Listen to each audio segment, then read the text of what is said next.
everyone. Today I'm going to talk about my thesis, which is on the topic search for something called seesaw mechanism in high energy physics with leptons at LHC. So I'm going to come to what each of these terms means in a minute. But before that, why should we look for new physics at all, and that too at high energies? Okay, so it's because we have made some experimental observations that we have very little understanding of right now. So, for example, we have evidence of dark matter from the galaxy rotational tubes. But since I'm a particle physicist, let me tell you some of the puzzles from my field.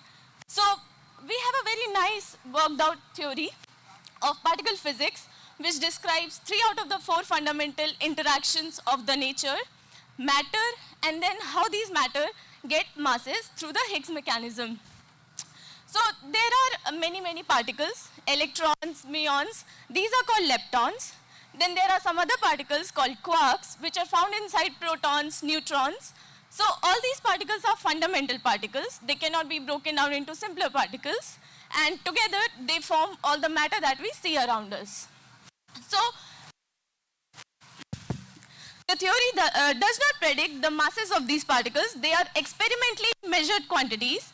And what we have seen is that masses of these particles are not at the same scale. So for example, one such particle, which is top quark, it is much heavier in mass than all the other matter particles taken together.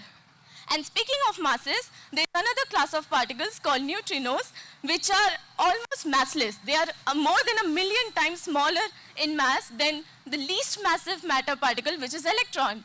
So it is evident that there is a mass hierarchy among all these matter particles, but what is not clear to us is that why is there such a striking mass hierarchy among these particles? There should be some explanation for it, but we don't know about it right now. And especially why neutrinos have to be almost massless. So we have a nice hypothesis. Everyone must have seen seesaw in playgrounds, right? It works on such a simple concept that the person who is heavier goes down, while the person who is lighter in mass remains on the higher side. And we can attribute the small neutrino mass to some very heavy particle that exists in the universe and is sitting on one side of the seesaw and is therefore making neutrinos very light. So in my research, I am particularly interested in finding these heavy particles because if they exist, then they can explain why neutrinos have to be so small in masses. And this mechanism is known as seesaw mechanism. So how can we do that? First of all, we need to recreate those high energy environments where these phenomena are taking place. So how can we do that? We can take 2 protons, accelerate them to very high speeds, and then collide them head on with each other, so that at the point of collision, there will be a huge impact, and from Einstein's E equals mc square relation, this energy will get converted into many particles. Now these particles could be very massive or very energetic. So this is exactly the kind of experiment that is happening at CERN in Geneva, where we have a huge ring of 27 kilometers in circumference, and then we take 2 proton bunches, accelerate them in opposite direction at very high speeds, almost equal to speed of light. So you can imagine that the protons, they are traveling this ring of 27 kilometers 40 million times in a second. So this is the kind of speed they have, and when these fast-moving protons collide with each other, there's a huge impact, and there's a lot of energy and momentum transfer, and as a result of it, many new particles are produced. So these particles are again very tiny, and they are also moving at very high speeds. So you cannot see them with naked eye. You need some special detectors, and that's where we build particle detectors. So we put these particle detectors at the point of collision so that when the particles are produced from the collision, they will travel through the detector and deposit electrical signals. These signals we then collect out through readout channels, and that's how we infer presence of particles. So one such detector is CMS, of which I am a part of. So I keep saying that proton-proton collision happens and then particles are being produced, but what do I mean by that exactly? So let's dive in at the collision point for a minute. Okay, so the left-hand side image is a typical CMS event display which tells you what happened at the collision, what particles were produced from the collision, and in what direction they went off. So for example, in this particular image, two muons and two electrons were produced. Now, we know of many physics processes that gives rise to multiple electrons and muons, but I am particularly interested in events where these electrons or muons are coming from specific particles or seesaw particles, which can explain the smallness of neutrino mass. So if I can find those events where electrons and muons are produced from seesaw particles, then I can say that seesaw mechanism exists in nature, and therefore neutrino masses have to be very, very small. So how do we do that exactly? Let's take a simpler example. So suppose there's a big dark room, and there's a movie poster on one of the walls of the room, and I want to find out what the poster is. So what can I do? I can take a torch and point it at the wall, and I see something, okay? Then I can do it again at some other part of the wall and see something else. So I can repeat this process until I've gathered enough information to come to a conclusion what the poster could be. And I think you might have guessed it by now. It's a poster of Captain America Civil War. Similarly, we can unveil parts of the collision data by using some special tool. In this case, the tool is multi-lepton analysis that we have designed. So multi-lepton analysis looks at events where multiple electrons or muons are produced, and then we make physics distributions such as masses of particles or momentum of particles or number of leptons in the events. And then knowing beforehand what seesaw mechanism would look like in these events, we can in principle tell whether new physics exists or not. Okay, so since my analysis is highly dependent on electrons and muons, it is very important for the detector to be able to identify these particles very well, or in other words, when a particle is produced from collision and it travels through the detector, it will leave some electrical signals, right? Let's call them footsteps of the particle. So now when the particle is gone, the detector should be able to tell just by looking at the footsteps whether the particle produced was an electron or a muon or something else. So how is this done in CMS? Let's take a simpler analogy to understand this. So suppose there's a patch of land and I have walked through it, and somehow I've left behind my imprints of the footsteps, and now I'm gone. Some other person comes and looks at those footsteps, and they want to retrace my whole path. So how can they do that? So the left-hand side image is what they will see after I have walked through, or maybe multiple people have walked through. Only footsteps everywhere, right?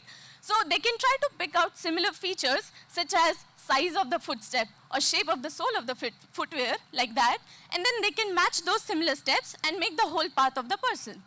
Something similar is what we do in CMS. After the particles have traveled through the detector, it has deposited electrical signals or footsteps or actually hits in the detector, and then we look at those hits, pick out the characteristic properties of the particles, and then that's how we can reconstruct the whole path of the particle. So this has been performing very well in CMS already, but of course we can do much, much better. And this is where AI comes in. So many machine learning techniques such as boosted decision trees or networks like artificial neural network or deep neural network, even convolutional neural network these days, they have been used widely in HEP, from new particle discoveries to particle identification. And recently, we have come up with nice ideas of doing image recognition technique using CNN. And using this technique, we'll be able to do many kinds of classification jobs. For example, I can classify between two kinds of objects. So suppose an electron was produced in the event, and I want to know if that particle was produced in isolation or among many other particles. So I can use this technique for that. I can also do something like event classification. So in the bottom two, the images that you see are the hits of the particles after produced from collision in the detector. It's an XY image. And we all we see are just hits. But in the left-hand side image, there's a particle which has very high energy, and the right one does not have it. Now, by looking at it from eye, we can't tell any difference, right? They look completely identical. But this is where CNN can do a very good job for you. It can train on such kinds of images, and then in the final output, it will tell whether the event had a high-energy particle or not. Now, I can take a step further and do something even more clever, like classifying between two kinds of physics processes.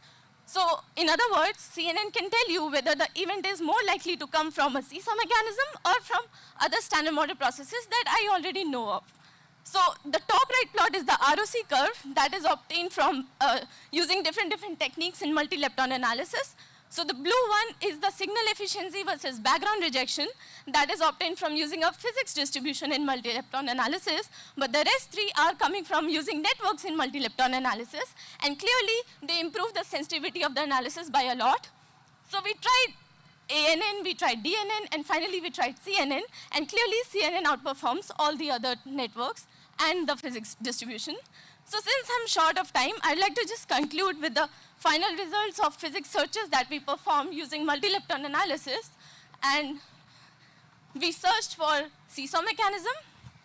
We couldn't find the particle yet, but for the first time we could place limits on the masses of those particles. Then we used the same tool to search for something called vector-like leptons and then Higgs-like particle using the same multi-lepton analysis in proton-proton collision data. And we could place limits on those particles as well. So I still have 2 more years for my thesis, and I'm hoping to find the reason of why neutrinos have such small mass by the end of it. Thank you. So, any questions for Angira? Anyone? So, just curious enough to know that when you are training that image classification thing, Yeah. so what kind of data set had you used? Okay, so for data set we use collision events only, but what is interesting is what kind of variables we use to train, and they are like physics variables for like properties of particles like momentum or position in the detector and how much energy deposited in some part of the detector, those kinds of variables. And what were the kind of results you got for that classification thing? What do you mean exactly? How by much results? accuracy or something like that? Any metric? Okay, so I would say that we could minimize losses by a lot, and like the accuracy of the output was up to 90% or something. Yeah. Sure. Any other questions? Okay, so that would be it. Thanks, Angira, for your wonderful Thank you. talk.